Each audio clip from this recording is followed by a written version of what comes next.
Hello बच्चों, कक्षा 9 की विज्ञान की ऑनलाइन क्लास में आप सभी बच्चों का हम स्वागत करते हैं।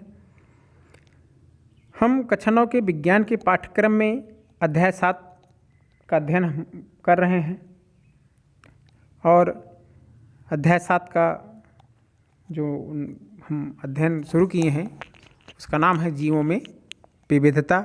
इस प्रकृति में कितने विविध प्रकार के जीव पाए जाते हैं, किस तरह उनका हम समूह बनाते हैं, कैसे अध्ययन की सुविधा के लिए उनका हम वर्गीकरण करते हैं, यह सारी चीज़ें हम देख चुके हैं। आज के टॉपिक में हम देखेंगे कि वर्गीकरण का जैव विकास से क्या संबंध है और कैसे जुड़ा हुआ है दोनों चीज़ें। सभी जीवधारियों को उनकी शारीरिक संरचना और कार्य के आधार पर पहचाना जाता है। कैसे उनकी शारीरिक बनावट है और कैसे वो कार्य करते हैं, इस आधार पर उनकी पहचान हम लगा लेते हैं और उनका उसी आधार पे हम वर्गीकरण कर देते हैं, उनका समूह बना देते हैं। शारीरिक बनावट में कुछ लक्षण अन्य लक्षणों की तुलना में ज़्यादा परिवर्तन लाते हैं। इसमें समय की भी बहुत महत्वपूर्ण भूमिका होती है। अतः जब कोई शारीरिक बनावट अस्तित्व में आती है तो यह शरीर में बाद में होने वाले कई परिवर्तनों को प्रभावित करती है। दूसरे शब्दों में, शरीर की बनावट के दौरान जो लक्षण पहले दिखाई पड़ते हैं उन्हें मूल लक्षण के रूप में जाना जाता है। कोई भी जीव जब बनता है तो वह जैसे पैदा होता है वैसे ही बड़ा नहीं हो जाता है, या हम कह सकते हैं कि उसका आकार प्रकार बनावट वह बड़े से मिलती जुलती, थोड़ा बहुत मिलती जुलती है, लेकिन उसके जैसी नहीं होती है। समय के साथ उसमें परिवर्तन आता जाता है और इस दौरान उसमें काफ़ी परिवर्तन हमें दिखाई देते हैं। तो शुरुआत में जो लक्षण हमें दिखाई देते हैं, जब कोई जीव पैदा होता है तो जो शुरुआती लक्षण दिखाई देते हैं उस जीव में, वह लक्षण उस जीव के बनने के क्रम में जो शुरुआती लक्षण हमें दिखाई देते हैं वह मूलभूत लक्षण या मौलिक लक्षण माने जाते हैं। इससे यह पता चलता है कि जीवों के वर्गीकरण का जैव विकास से कितना नज़दीकी संबंध है। वर्गीकरण भी हम इसी आधार पर करते हैं। जैव विकास क्या है? हम जितने भी जीवों को देखते हैं वह सभी निरंतर होने वाले परिवर्तन की उस प्रक्रिया के स्वाभाविक परिणाम होते हैं जो उनके बेहतर जीवन यापन के लिए आवश्यक होते हैं। मतलब कोई भी जीव जो पैदा होता है वह अपने आप को अपने आसपास के वातावरण के अनुसार ढालने का प्रयास करता है, जिससे कि वह सफलतापूर्वक उस तरह के वातावरण में रह सके। जैसे ठंडे प्रदेशों में रहने वाले लोग, इंग्लैंड अमेरिका वाले, वहाँ अधिकतम टेम्परेचर 25 डिग्री सेल्सियस तक जाता है। हमारे यहाँ ठंडी का टेम्परेचर जो है वो 20-25 रहता है, तो हमको बहुत ठंडा लगने लगती है। उनके यहाँ 25 तक अधिकतम हो जाता है। तो लेकिन उस तरह के कपड़े पहन के घूमते हैं कि लगता है कि इनको ठंडी ही नहीं लग रही।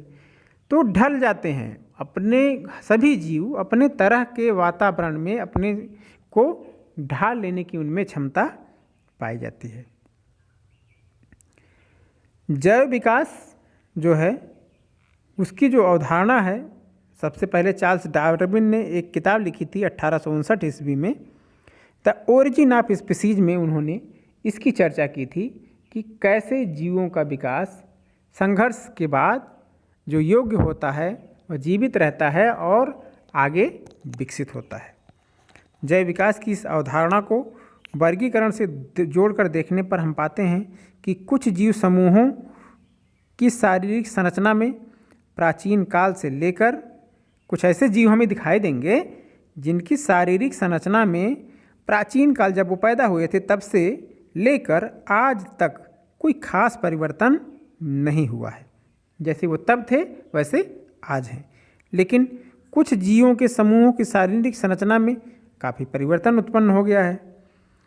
पहले प्रकार के जीवों को, जो पहले उत्पन्न हुए जीव थे, उन जीवों को आदिम जीव अथवा निम्न जीव कहा जाता है। मतलब जो शुरुआत में उत्पन्न हुए थे विकास के क्रम में, उन्हें आदिम जीव या निम्न जीव कहते हैं।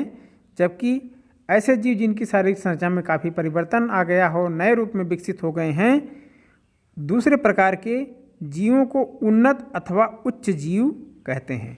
तो दो तरह के जीव हम विकास की, उनकी शारीरिक परिवर्तन के आधार पर हम बना सकते हैं उच्च जीव और आदिम जीव। लेकिन यह काफ़ी उपयुक्त शब्द नहीं है उच्च और आदिम कहना, क्योंकि इससे उनकी भिन्नताओं का बहुत सटीक पता नहीं चलता है। इसके बजाय हम इनके लिए पुराने और नए जीव शब्द का प्रयोग कर सकते हैं कि यह पुराने जीव हैं और यह नए जीव हैं। चूँकि विकास के दौरान जीवों में जटिलता की संभावना बनी रहती है, इसलिए पुराने जीवों को साधारण और नए जीवों को अपेक्षाकृत जटिल जीव भी कहा जाता है। जो पुरानी संरचना वाले जीव थे उन्हें साधारण जीव, और जो नई संरचना वाले जीव हैं उन्हें जटिल जीव कहा जाता है। वर्गीकरण समूहों का पदानुक्रमित संरचना क्या होती है, इसके बारे में देखें। कैसे हम पदानुक्रम बनाते हैं वर्गीकरण का, कैसे समूह बनाते हैं, वही है पदानुक्रम बनाना, कि समूह कैसे बांटते हैं जीवों को विभिन्न समूहों में।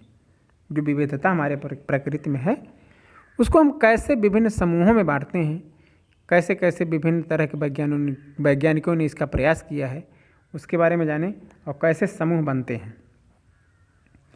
अर्नेस्ट हीकल एक ऐसे वैज्ञानिक थे 1894 ईस्वी में, रॉबर्ट व्हिटकर 1969 में और कार्ल वोस 1997 नामक जीव वैज्ञानिकों ने सभी सजीवों को का जो जगत है उसको जीव जगत नामक एक बड़े वर्ग में विभाजित करने का प्रयास किया। जितने जीवित जीव हैं उनका एक जगत मान लिया। या कौन सा जगत है? जीव जगत। जीवित जीवों का जगत क्या कहलाया? जीव जगत कहलाया। आर.एच. व्हिटकर ने 5 जगत वर्गीकरण प्रस्तुत किया। एक वैज्ञानिक थे आर.एच. व्हिटकर, उन्होंने जितने भी जीव हमारे प्रकृति में उपस्थित हैं सबको 5 समूहों में रखा। और क्यों रखा, किस लिए रखा, इसके बारे में भी हम पढ़ेंगे, क्यों उन्हें उस समूह में रखा गया, क्या विशेषता थी। लेकिन यह जान लें कि आर.एच. व्हिटकर ने कितने भागों में बांट दिया पूरे जीव जगत को? 5 भागों में। और वह 5 भाग थे मोनेरा, प्रोटिस्टा, फंजाई, प्लांटी और एनिमलिया। यह जो समूह हैं वह कैसे, इनका मुख्य आधार क्या था? 5 जगत बांटने का मुख्य आधार था उनकी कोशिकीय संरचना, पोषण के स्रोत या तरीके, शारीरिक संगठन का आधार। 3 बातें थीं।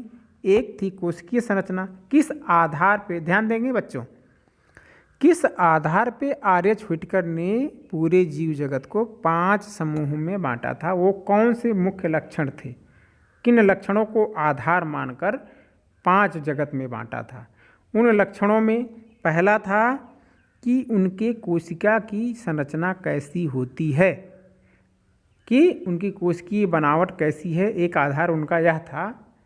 दूसरा था कि वह भोजन किस स्रोत से स्वयं बनाते हैं या बाहर से ग्रहण करते हैं, किस तरह भोजन का स्रोत उनके क्या है, दूसरा उनका आधार यह था।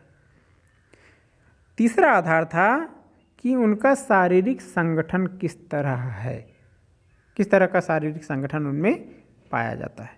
तो 3 मुख्य आधार थे जिस आधार पे उन्होंने आर.एच. व्हिटकर ने पूरे जीव जगत को 5 समूहों में बांटा। एक वैज्ञानिक थे कार्ल ओस, उन्होंने अपने वर्गीकरण में मोनेरा को भी 2 भागों में बांट दिया था और मोनेरा जगत को आर्की बैक्टीरिया और यू बैक्टीरिया में बांट दिया, जो बाद में प्रयोग में लाया जाता है। पुनः विभिन्न स्तरों पर जीवों को अनेक उपसमूहों में वर्गीकृत किया गया। जैसे जगत सबसे बड़ा समूह जो सभी वैज्ञानिकों ने मिलकर बनाया था। फिर जगत को बांटा गया कई फाइलम में या डिवीजन में। पौधों का डिवीजन होता है और जंतुओं का फाइलम। फिर फाइलम और डिवीजन को दोनों इक्वल चीज़ें हैं, बांटा गया वर्ग में, कुछ वर्गों में बांट दिया गया।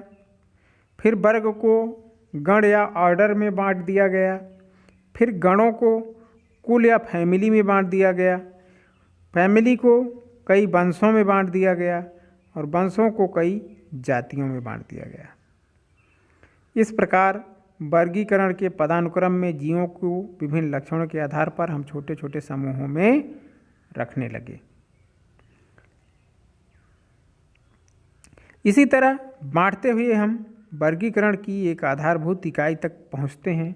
जिस तरह वर्गीकरण का पदानुक्रम निर्धारित किया गया है, इस तरह बांटते हुए हम जीवों के वर्गीकरण की एक आधारभूत इकाई तक पहुंचते हैं और वर्गीकरण की यह जो आधारभूत इकाई होती है, यह आधारभूत इकाई वर्गीकरण की जाति होती है, जिसे स्पीशीज भी कहा जाता है। तो किन जीवों को हम एक जाति के रूप में जीव कहेंगे? जाति क्या है? सबसे छोटी इकाई है वर्गीकरण की, क्या? जाति। तो जाति में किन किन जीवों को रखा जाता है? एक ही जाति के जीवों में, जाति किन जीवों का समूह होता है? एक ही जाति के जीवों में बाह्य रूप से काफ़ी समानता होती है। एक चीज़ कि वह बिल्कुल देखने में एक जैसे दिखते हैं, और दूसरी बात होती है कि वह जीव प्रजनन के द्वारा प्रजनन के योग्य संतान उत्पन्न कर सकते हैं। मतलब उनमें अपनी पीढ़ी को आगे बढ़ाने की क्षमता होती है। तो यह दो मुख्य विशेषताएं होती हैं जो कि सभी जातियों के लक्षणों को सभी जातियों के मुख्य लक्षण होते हैं। यह चीज़ें हमें जाति में निर्धारित करनी है। एक महत्वपूर्ण चीज़ है कि जैव विविधता से हमारा तात्पर्य है विभिन्न जीव रूपों में पाई जाने वाली विविधता से। जो अनेक प्रकार के जीव हैं, उनके आकार, प्रकार, बनावट में जो भिन्नता पाई जाती है, उसी को हम जैव विविधता कहते हैं।